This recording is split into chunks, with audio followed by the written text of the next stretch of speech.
Welcome.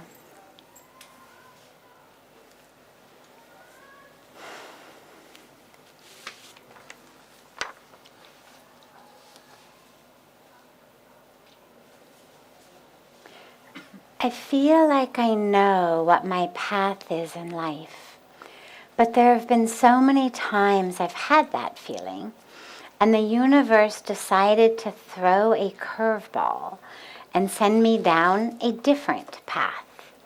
How can I ever be sure of what I'm supposed to do?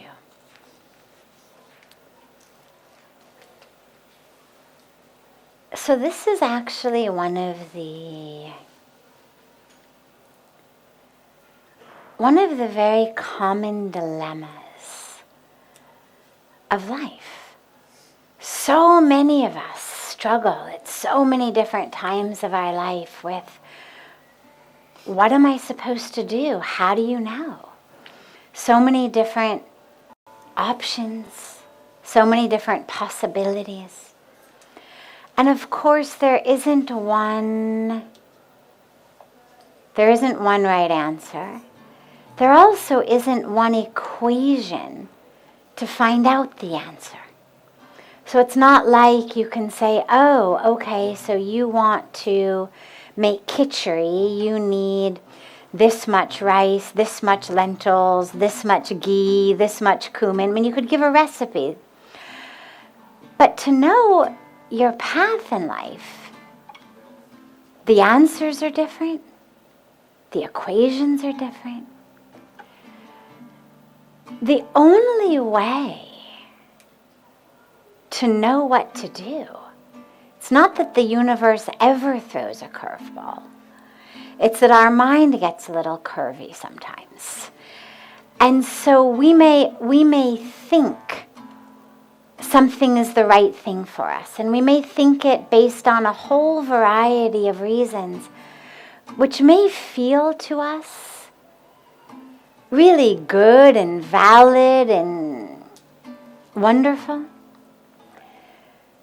But the universe and the divine and the karmic path don't operate based on just run-of-the-mill common sense. Doesn't operate based on just run-of-the-mill equations of here's your skill, here's your ability, here's something the world needs, here's something you can do, boom, you have it. Because remember that ultimately, what each of us is supposed to do, regardless of the path we're on, regardless of where we find ourselves engaged in what work or what relationship or what lifestyle, what each of us is supposed to do is wake up and realize the truth of who we are. That's our universal ultimate point. And that's what the universe wants from us, which means that the theoretical curveballs the universe has sent me are simply the universe saying, not this, this. And our mind may say, but wait. And again, for me, I always go back to the Bhagavad Gita, because I feel like up to this point in my life at least, I haven't had a question that hasn't been answered in the Gita. 700 verses, Lord Krishna has answered so far every single question that I've had in my life. And so I look back at the Gita and I look at all of the arguments that Arjuna gave to Krishna for not wanting to fight the war. And they were from a basic common sense standpoint. They were really good arguments. In fact, they were arguments that even seemed to have a lot of what you could consider spiritual validity. Arjuna said, I don't want to do this because I don't want to engage in violence.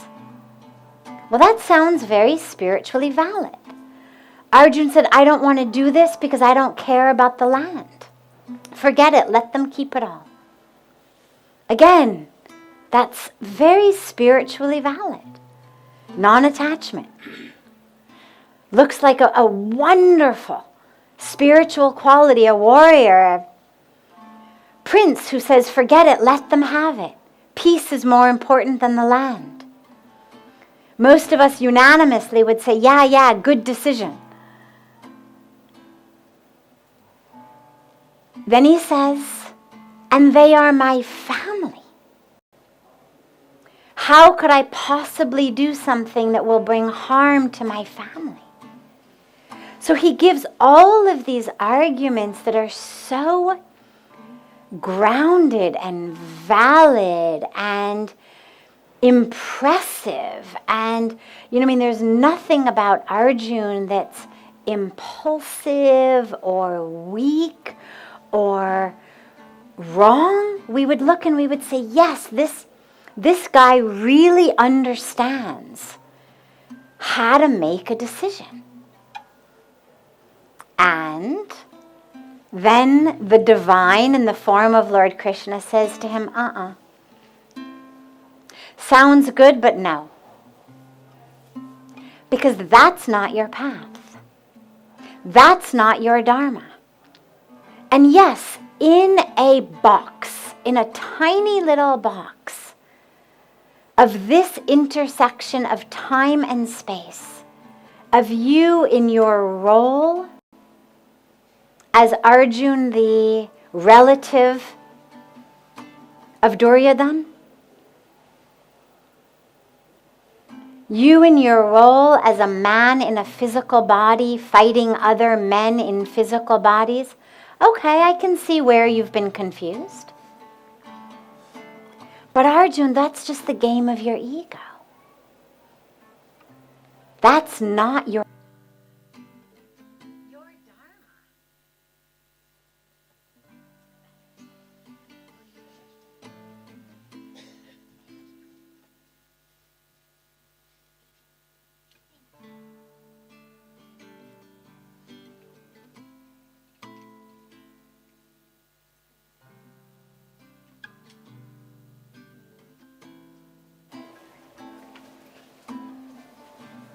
Your Dharma is to fight this war. Your Dharma is to restore the Dharma to this land. And yeah, it's going to be violent. It's going to be messy. It's going to hurt. Your heart and your ego are going to be stomped into the ground. And this is your Dharma. And lest you think this is just your pal telling you something that you may or may not decide to agree with, let me show you actually who I am.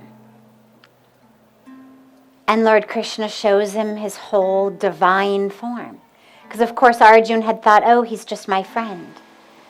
And when a friend gives us advice, sometimes we take it, sometimes we don't. Sometimes we think it's valid, sometimes we don't.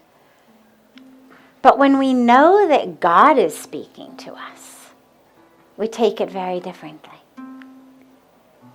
And that's why Krishna showed him who he really was to help Arjun understand that this was not just a charioteer friend kind of goading him into a war, but this was God who could see his Dharma, even though it was messy and it was violent and it may have defied other laws that Arjun thought he was supposed to live by. And this is where Lord Krishna's teaching of just be a tool in my hands. I am driving your chariot, literally. I mean, think about it. Krishna's God, okay? So he could have played any role in the story he wanted. I mean, if you're the casting director and you're putting on a drama, well, you give yourself like the best role, right? Okay, you want to be the hero, you're the hero. You want to be the most powerful one, you're the most powerful one. You want to be the damsel in distress, you're the damsel in distress. Whatever you want to play, when you're the casting director, you get to be anything. So Krishna, as God, could have played any role he wanted.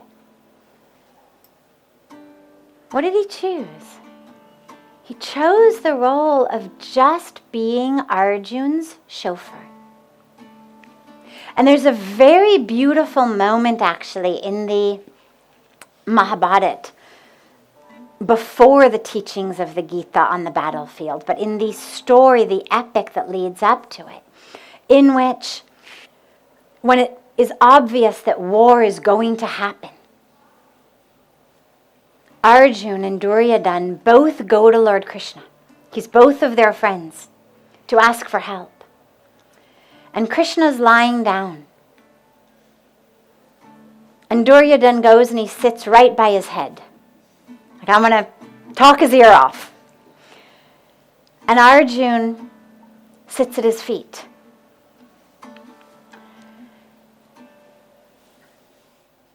And they both tell him they want him to help their side. So Krishna says, well, okay, I'll help you both. But one of you can have my army. And his army was thousands and thousands of soldiers strong. The other one, I will personally come and be with you, but I will not pick up a weapon. Just I will be there. And so Duryodhana says, well, I mean, this is war, right? It's not a picnic. If it were a picnic, sure, it might be nice to go with you, but this is war. In war, we need armies, we need weapons. I'll take your army. And Arjun, of course, just my friend, my sati, the one with me. And it's a critical moment. In fact, when Pujya Swamiji speaks about this, he always says, the war was won in that moment. The moment that Arjun said, I just want you, that's when the war was won. And Krishna had said, I'm just going to drive the chariot. But when Arjun said, that's all I want, I just want the presence of God, that's when the war was won. And so, when the universe throws you what you think is this curveball,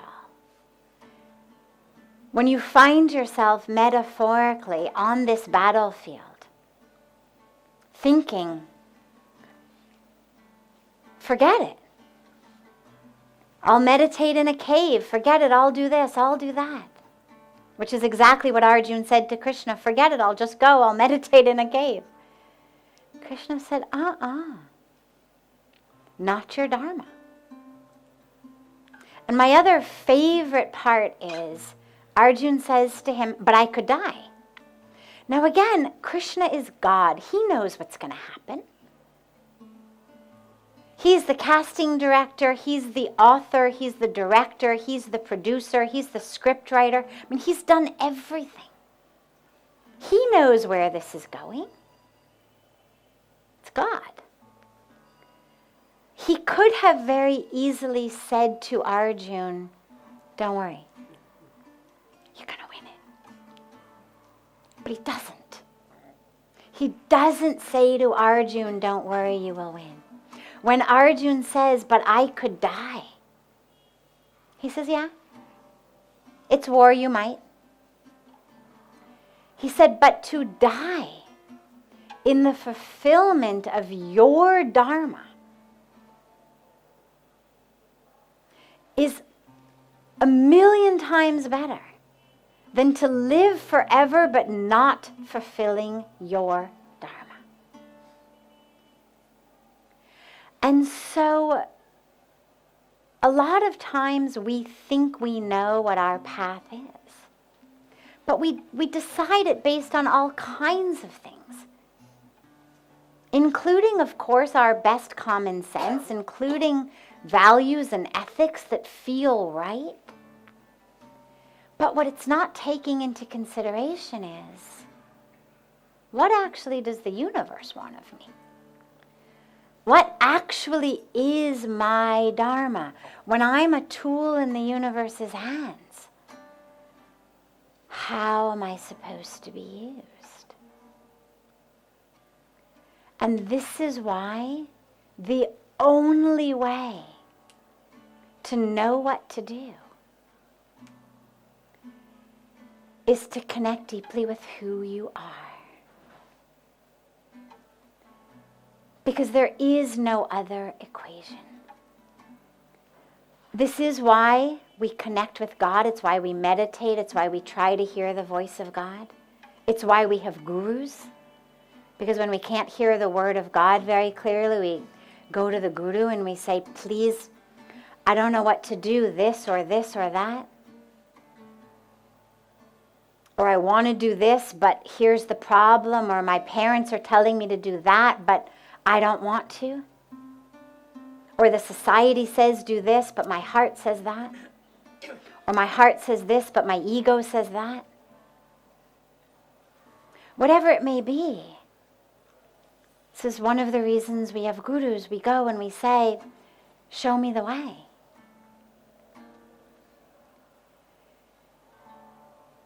Because the only way to know what to do is when we really are able to tease apart all of the other voices. That inner voice within us knows. The problem is that there's so many other inner voices as well. It would be so much easier if all the other voices came only from our TV set or our Walkman or our computers, and we literally had an on-off switch and could just turn it off and hear what was left as the inner divine voice. But the dilemma is that the voices that really confuse us, well, they all speak from the inside. The ego is yelling at us from the inside. Desire yells at us from the inside. Fear yells at us from the inside. Someone in our childhood telling us good things are never going to happen to you. You're always going to be a victim. Or the universe is a horrible place. You've got to fight your own way. Take care of yourself first. Or you're worthless. You're stupid. Or you're brilliant, everybody else is worthless and stupid. I mean, we all come from different backgrounds and different parents and different, so we've all got a different combination of these voices in us, these patterns. But the dilemma is they all speak from the inside. So when we close our eyes to hear the inner voice, it's not so easy. And so this is where teasing apart all of those inner voices is so important. So that we can really find which is the one that's guiding me to the truth of who I am, not to what I think is going to be fun or glamorous or romantic or even in line with what I think are the right values, ethics, but really in line with how I I'm supposed to be used. And the other aspect is it also changes throughout our life. So our Dharma as a student, or as a husband or a wife or a parent, is very different from our Dharma later in life. The Dharma of a householder is very different from the Dharma of a renunciant. The Dharma of someone working to earn for themselves is very different from the Dharma of someone serving as just an instrument for the divine. Each of us has different dharmas. And at different dharmas at different times of our life. And this is where the only way to know is to be so deeply connected and so clear of all the other voices in your head.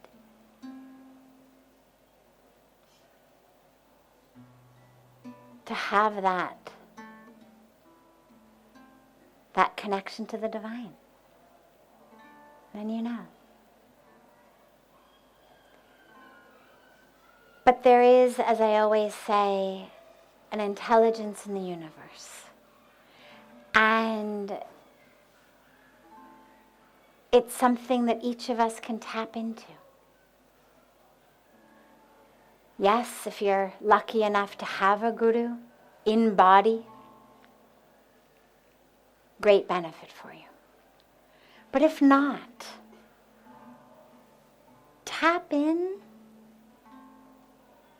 to that inner knowing and just allow yourself really fiercely, but fiercely with love, not fiercely with aggression, fiercely with love, to peel back all of those inner voices that are not just the voice of absolute surrender. Because of course at the end of the Bhagavad Gita, after almost 700 verses of telling him exactly what to do, Lord Krishna says to Arjuna, now it's up to you. I've told you everything, but I'm not going to force you to do anything. This is totally up to you. I will love you no matter what. I will be your charioteer no matter what. He doesn't say, do what I say or I'm out of this chariot. I will love you. I am here for you no matter what. I've told you everything, but now you've got to decide. Are you going to listen to me? Or are you going to listen to your ego, your fears, your desires?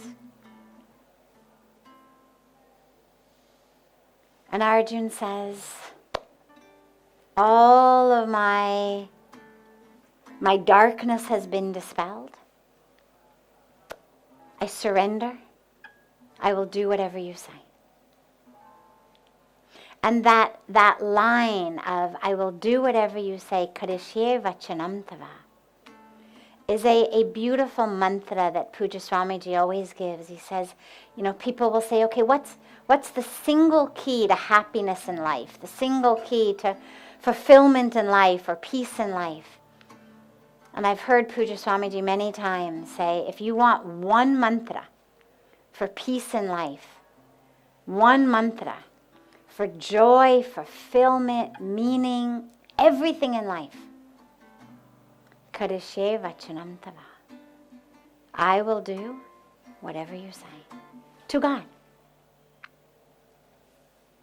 That total surrender. So if the universe has thrown you a curveball, assume you were supposed to take a turn.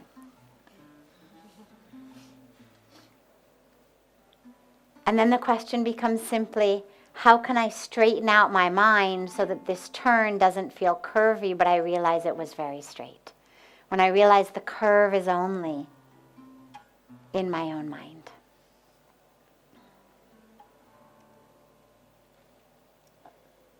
I realize we had a question from last night that I promised you we would start with tonight. Yes. Would you like to repeat the question? Because you said we are perfect the way we are, but what if we want to become better? Great. So last night, for those of you who weren't here,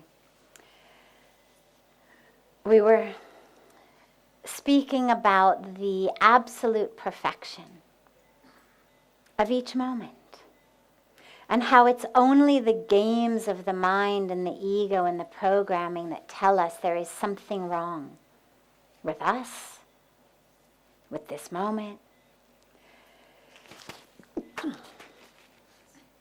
with this place, with this breath, with these people, whatever it may be. That it's only the mind. And that actually when we are able to drop into truth, we experience the perfection because, as I said last night, God has created you. And since God is all-powerful and all-knowing, God therefore created you with full knowledge and full power. Meaning if God had wanted you to be different, God would have made you different. And then she asked, but we were at a time of having to close, but what if you want to be better? And it's beautiful because what it touches upon is the two aspects of us. There's the soul, never born, never dies, eternal. The soul, which again in the Gita, as Lord Krishna says, cannot be burned by fire or dried by the wind or cut with knives or wet with water. The soul that unchanging, one with the divine, inseparable.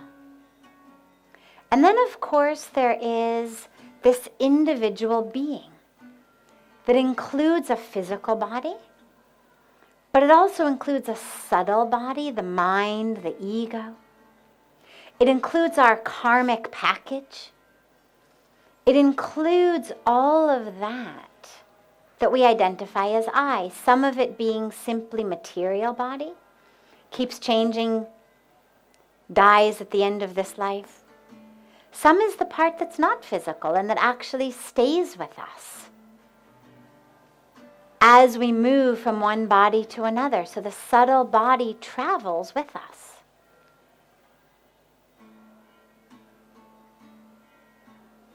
The aspect of being better, which really is why we engage in sadhana. Being better is not just for people who want to play better basketball or make better money or be better at matching their clothes or looking like people in magazines. It's not a superficial yearning or a superficial desire. It's actually the same thing that gets us out of bed when the alarm goes off at 4 o'clock in the morning rather than going back to sleep. So nothing to feel badly about in wanting to be better. If we didn't want to be better, why not just eat chocolate cake and watch comedy reruns and enjoy your life for as many years as you have it? But because there is something that makes us know, this is not what it's about. This is not actually the end. Actually, I am a spiritual being, unfolding, awakening, expanding. And I just yelled at somebody for absolutely nothing. And I just insulted somebody who is myself in another body. And I am having feelings of anger and greed and lust and jealousy and judgment. And it's impacting my meditation and it's impacting my ability to just be love. And so we get up and we meditate. And we train our minds. And we work fiercely with ourselves, with our habits, with our egos. So being better, that yearning, is actually beautiful. It's a catalyst. The dilemma comes when I only exist on that plane. Because then I forget that I actually am the eternal perfect soul. And so then when I lose my temper again, or I insult somebody again, or I experience lust or greed or anger or judgment again, I feel badly. And then I say to myself, oh, you're never going to get it. You're never going to be the right spiritual person. Or, oh, I've got the wrong mantra, or I've got the wrong guru, or I'm studying yoga at the wrong place. I'm doing the wrong program. And then we get involved in this cycle of negativity, thinking there's something wrong with me, thinking there's something wrong with the external, and we get farther and farther from the better we want to be. And so when you have that feeling, it's beautiful. That is the catalyst for spiritual awakening. If rishis and sages and saints didn't want to be better, they wouldn't have gone to the caves to do the meditation, to give us the teachings.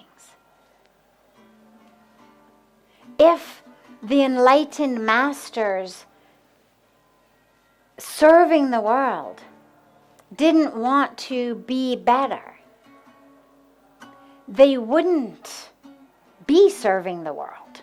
They would be still sitting in the caves. Pujya Swamiji tells this beautiful story of coming out of the jungles when he was 17 or 18, coming here to Parmarth and meeting his guru and saying to his guru, okay, now I've come from this, now what? And he says, I expected my guru to give me the advanced course. Like, okay, you've done, 9-10 years of silence in the jungle. You've done that now. Now the advanced course. And his guru gave him this teaching, that the English of which is, if you can't go to temple, you can't go to mosque, you can't go to Gurdwara, you can't go to your holy place for your prayers, your puja, no problem. Go if you can. By all means, be disciplined, go. But if you can't one day for some reason, don't worry. Removing the pain of any living being serving any being, that is the greatest temple. That is where God lives.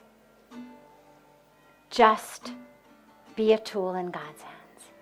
So that was the advanced course. He had come from the jungles.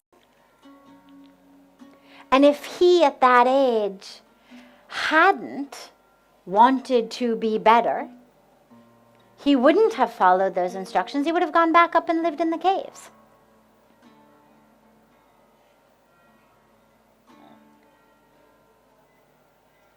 All of the masters, the rishis, the sages, the mystics, the gurus, even they have done all of what they are doing. Now, they wouldn't term it to be better, of course. I'm using it in your words. But the point is that every one of them has made choices for their life based on the awareness that what I am doing is that which is either making me expand, unfold, grow, blossom, or after they've become enlightened masters, what I am doing is that which is my dharma to do in service.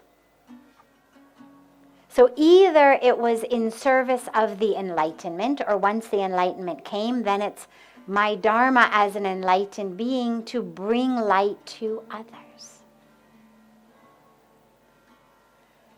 So as you are experiencing this sense of, I can do better.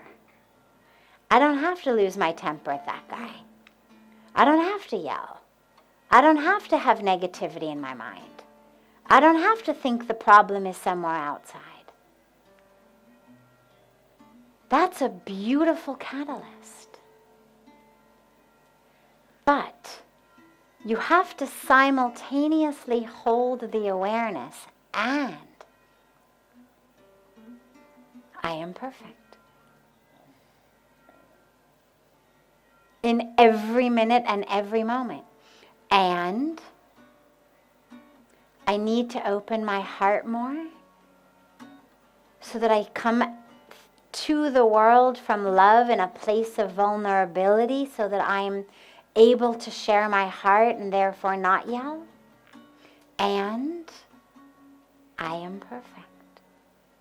And I need to not think that if people see me as soft, they won't do what I want.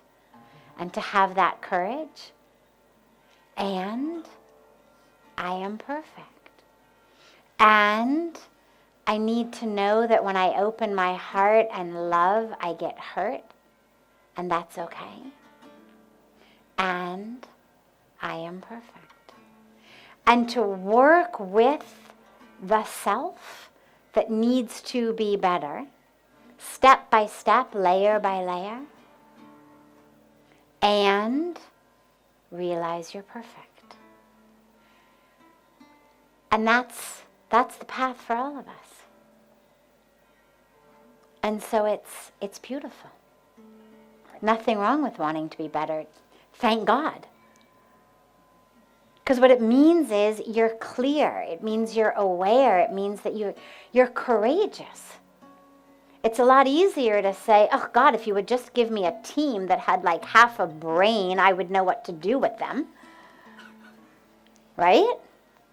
That's the non-courageous thing. Not my fault, it's these people's fault. They don't know what to do. How am I expected to manage them properly? Not my problem, it's theirs. I have to yell at them. I have to talk to them like that, otherwise nobody does anything. But to have the courage and the humility to say, wow, maybe I could come at this in a softer, gentler, loving way. And maybe, not only would it be more effective for me, but maybe actually, amazingly, the team would work just as hard or even harder. That takes courage. To realize it's not about the people, the place, the situation, but it's actually about me.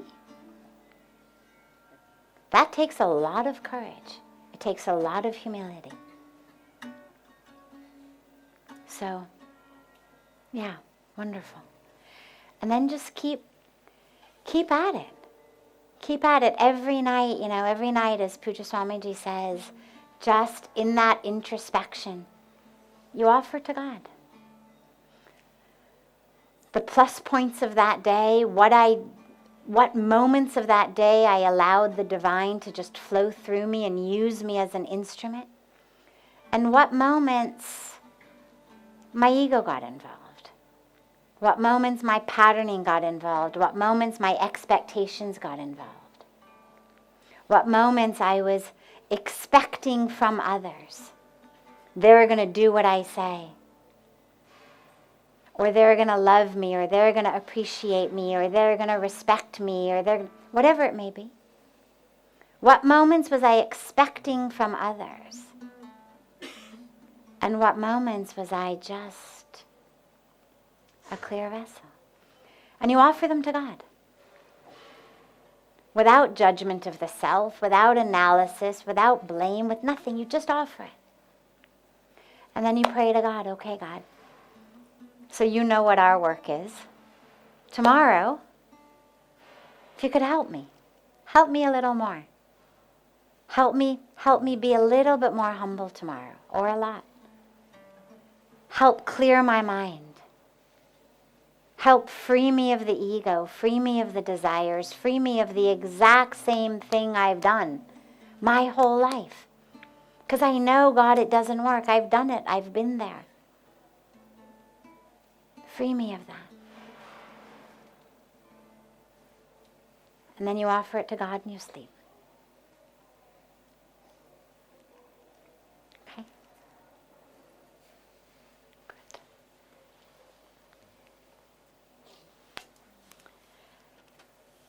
Does anyone else have a question? Yeah. Yes. And then you.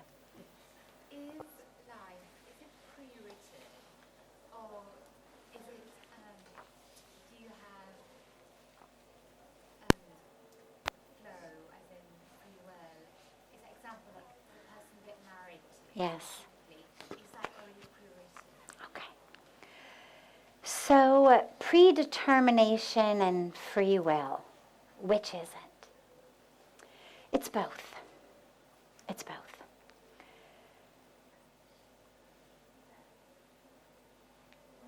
There's different types of karma.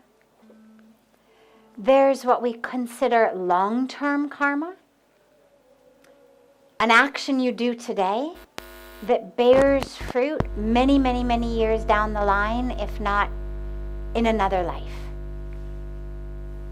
That's the karma that, for example, if you believe in astrology, you think, well, how did I get born in a certain astrological sign when I hadn't yet accrued any karma yet in this lifetime? Well, the previous long-term karma that is going to bear fruit in this lifetime was exerting its influence over the family you took birth in, the womb you took birth in, the astrological sign under which you took birth, the situation, the culture that you took birth in. That's all going to be the result, of course, of the long-term karma from past births.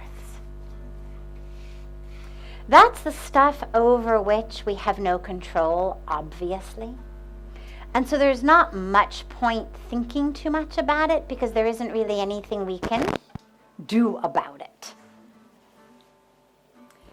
We then have immediate and short-term karmic fruits. So immediate, I bop you, you bop me back. Was it predetermined that I was going to have a bloody nose today? Well, it was predetermined the minute I hit you on the nose. That was the moment that predetermined that I was going to end up with a bloody nose today. Was it written in my astrology or from a past life? No. That's the immediate karma. I feel hunger. I eat something that I know I shouldn't eat. I'm out on the street. I don't have food. I want to eat something. I'm kind of overcome by the smell of the jalebis in the market. And I know the place doesn't look so clean, but oh my God, they smell so good. So I buy a bunch of jalebis. I'm up all night with diarrhea. Was it written in my past life? No.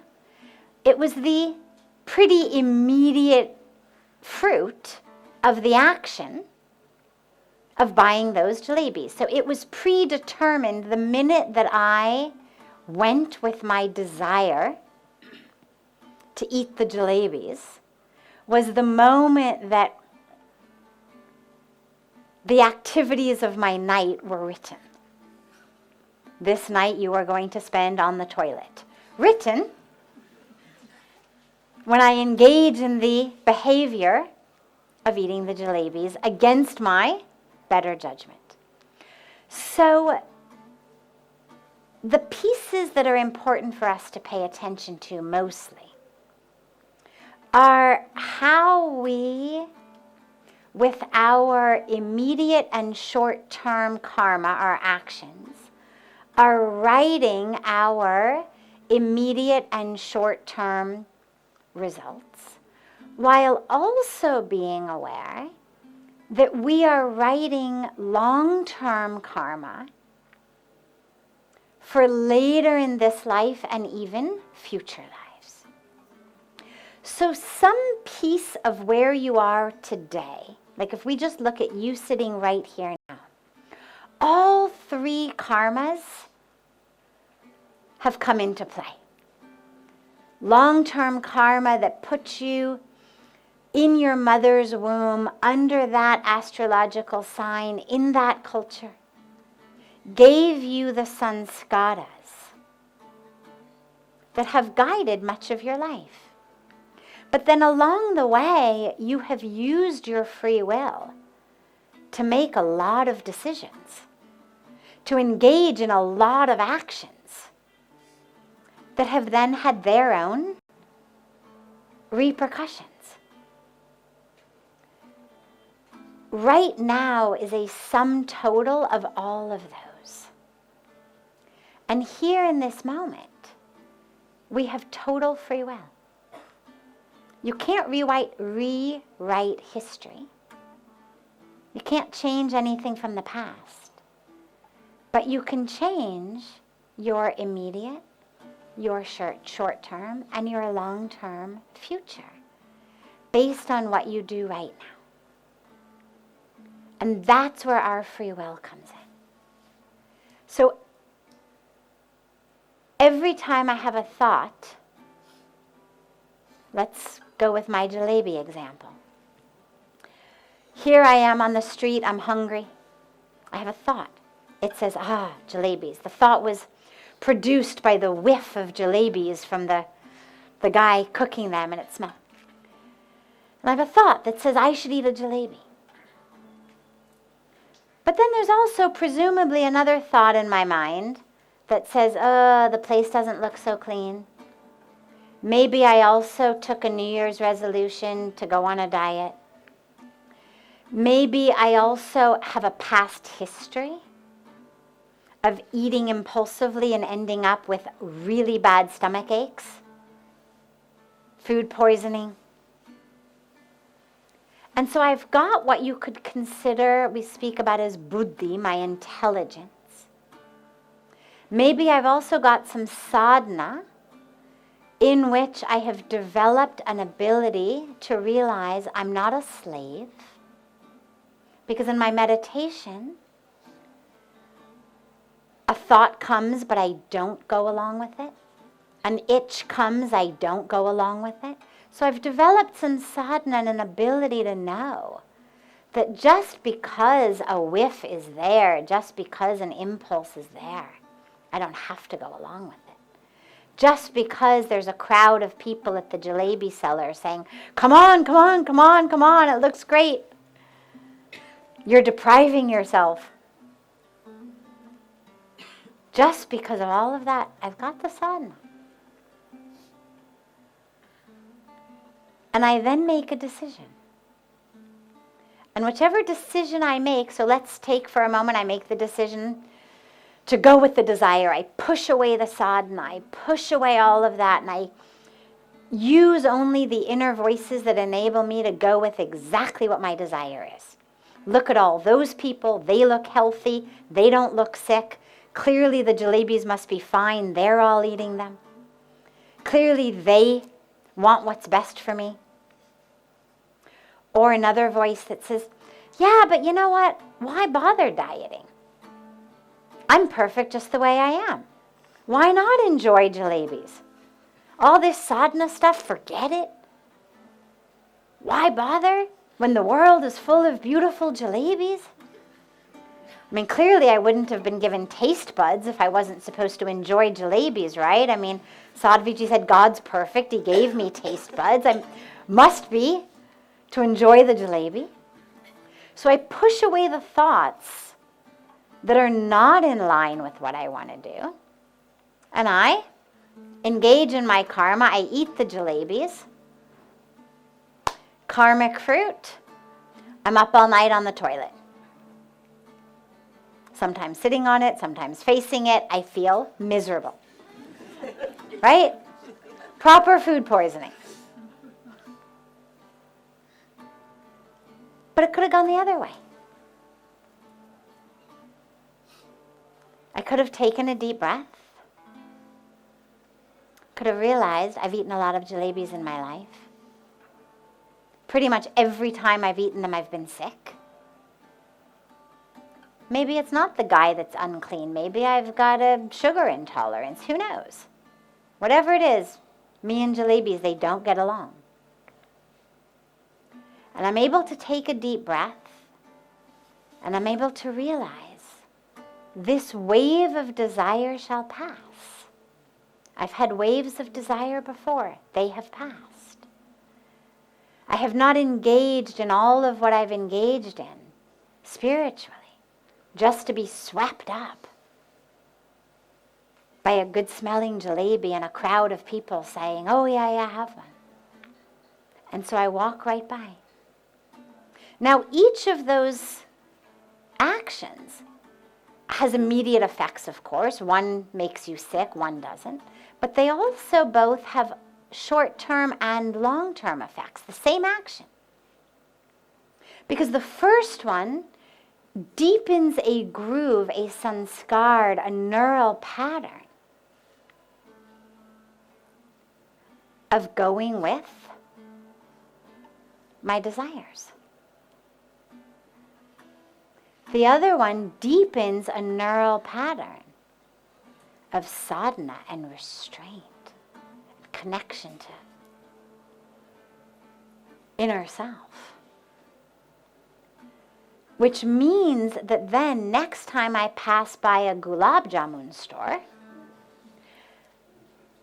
different situation, but same neural networks, I'm able now, I've got this much stronger pattern in me. And today it's desserts. Tomorrow it's alcoholic beverages. The day after it's having an affair with someone who's not my spouse. Whatever it may be. But that karma, that action of either going along with the impulse or not is not only giving me immediate results and impacts and fruit, but is actually laying long-term lines that end up creating our destiny. Puja Swamiji says, from a thought comes an action. From an action comes a habit. From a habit comes a trait. From a trait comes a character. From a character comes a destiny. So what seems as a simple thought, jalebi,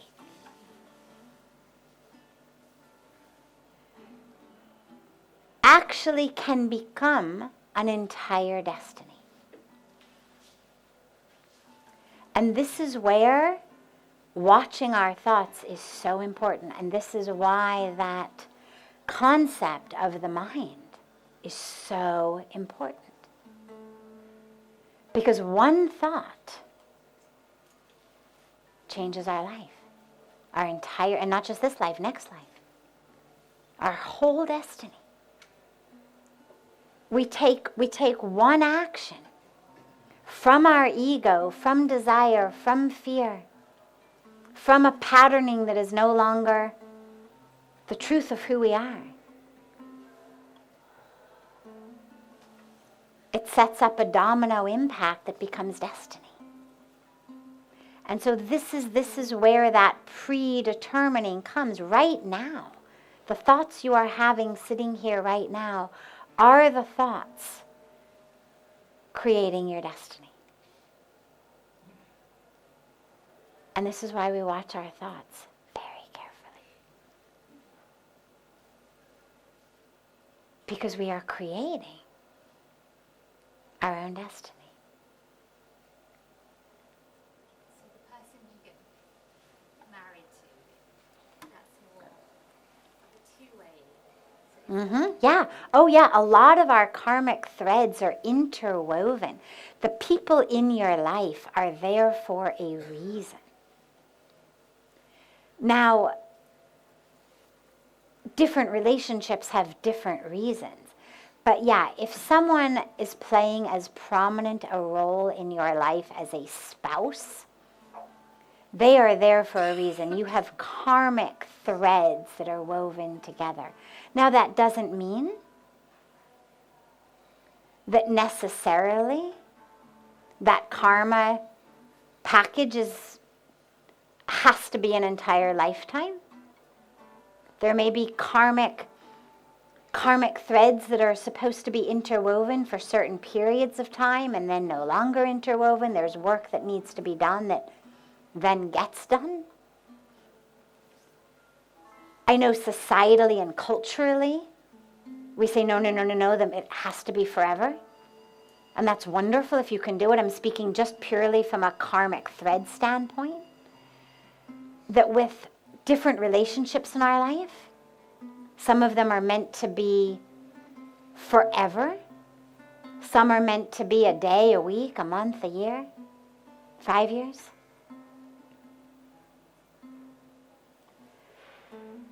But if someone is there, particularly as a spouse,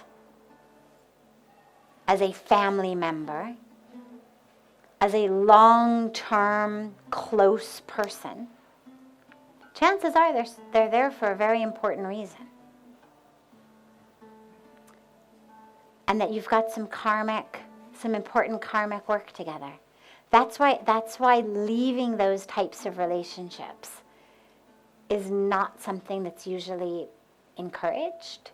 And not just in a husband or wife, but even in any kind of long-term, other than, a temporary summer camp friend, a temporary school friend, a temporary kind of, you happen to find yourself on an airplane together friend. But if someone's been brought into your life in a deep, meaningful, long-term way, chances are there's an important reason for that. And yeah, that's going to be the predestiny. Now, was it written thousands and thousands of years ago, you will marry this person? I don't know. But the sum total of all of your past lives, the past lives before that, the actions in them, the results of those actions,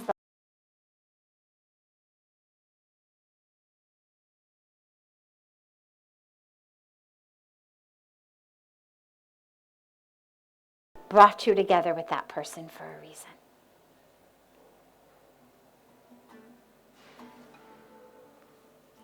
For me to, can I ask? For me to mitigate And then my old, I know.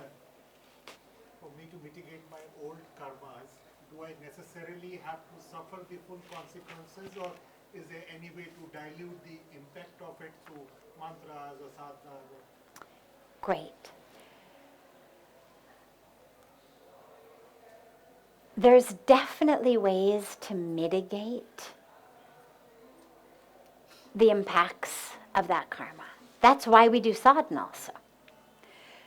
Is the fruits of sadhana, the grace of the guru,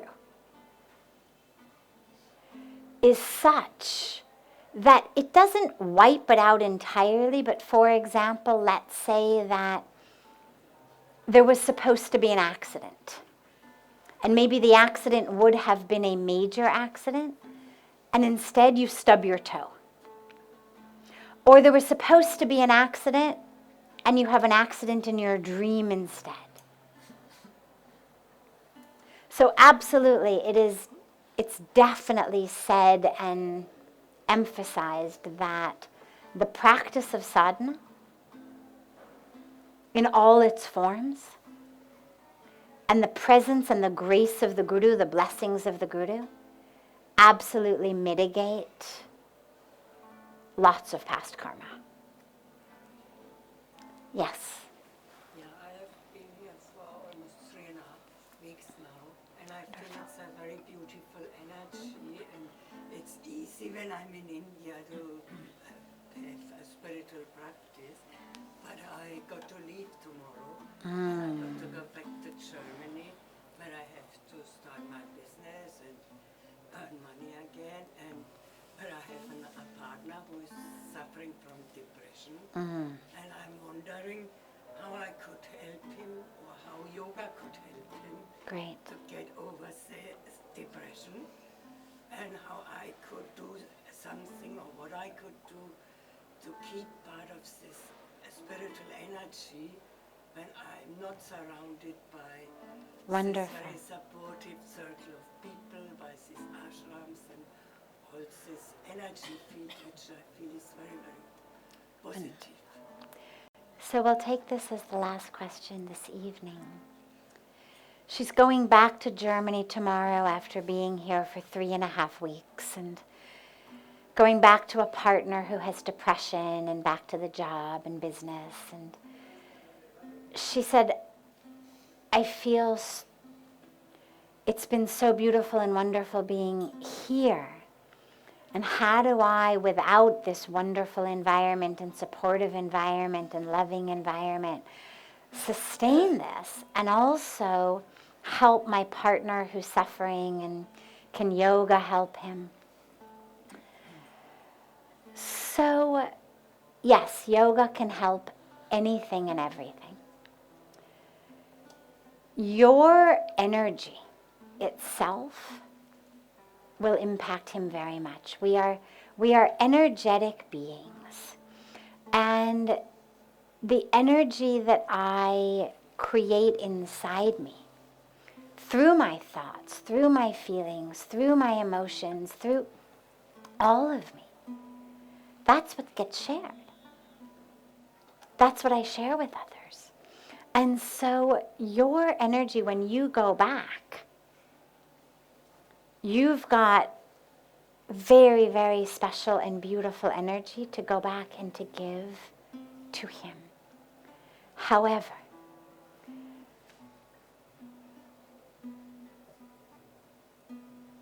there are times when we can't help the person we love.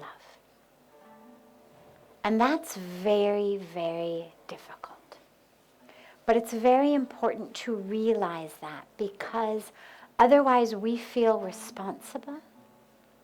Somehow, if I just pray enough, pray the right way, love enough, love the right way, I will be able to fix, cure, heal him or her.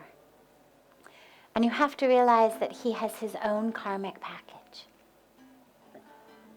And so part of that karmic package brought him with you, which is wonderful. And part of that karmic package has got him in depression right now. And your energy can be very, very healing for him. And his energy can impact you as well.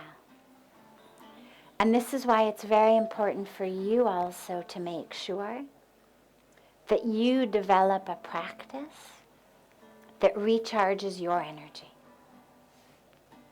so that it's not a situation of you're giving him positive, loving energy, and he's giving you depressed, negative energy. Otherwise, it's like trying to save someone who's drowning in an ocean, and ultimately they bring you down as well. And so you need to be really, really strong in your practice of meditation, of yoga, of what fills you with that energy. And if it's tuning into live Arti and Satsang every day and being with us here, if it's a particular practice that you have that connects you very deeply, if it's a particular chant or song or music that fills you very deeply, connect to that. Charge yourself. And realize that you need to keep charging. And you can offer to him, and you can share. But don't be attached that he's going to be fixed through yoga. Hold the space, create the space, offer it. But don't allow what he does or doesn't do to impact how grounded and anchored you feel. You were sent here for a reason. And you were given this 3.5-week experience for a reason. On the plane ride home tomorrow, allow yourself to really drop into all of the ways that you've been transformed, so that that becomes you, and you carry this transformation back with you. He'll feel it. It'll impact him for sure. And if he's ready, if it's the right moment in his karmic journey for him to embrace yoga and come out of the depression, he will. And if it's not, that's not your responsibility.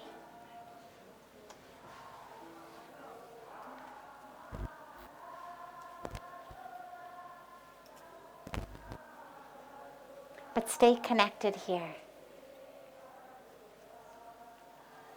Stay connected with the friends you've made, the community that you've made while you've been here, even if it's just 2 or 3 people. So that you've always got an anchor back if you feel like you're drowning. Just keep anchoring yourself, keep anchoring yourself. And try to bring him next time. He has been here already 2011, but he's always getting sick in India, and he doesn't like it because he's always sick in India. He's got to stop eating those jalebis.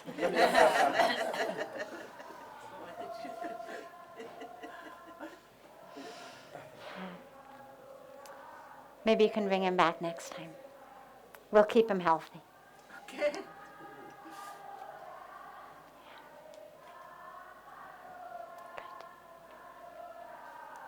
Beautiful travels.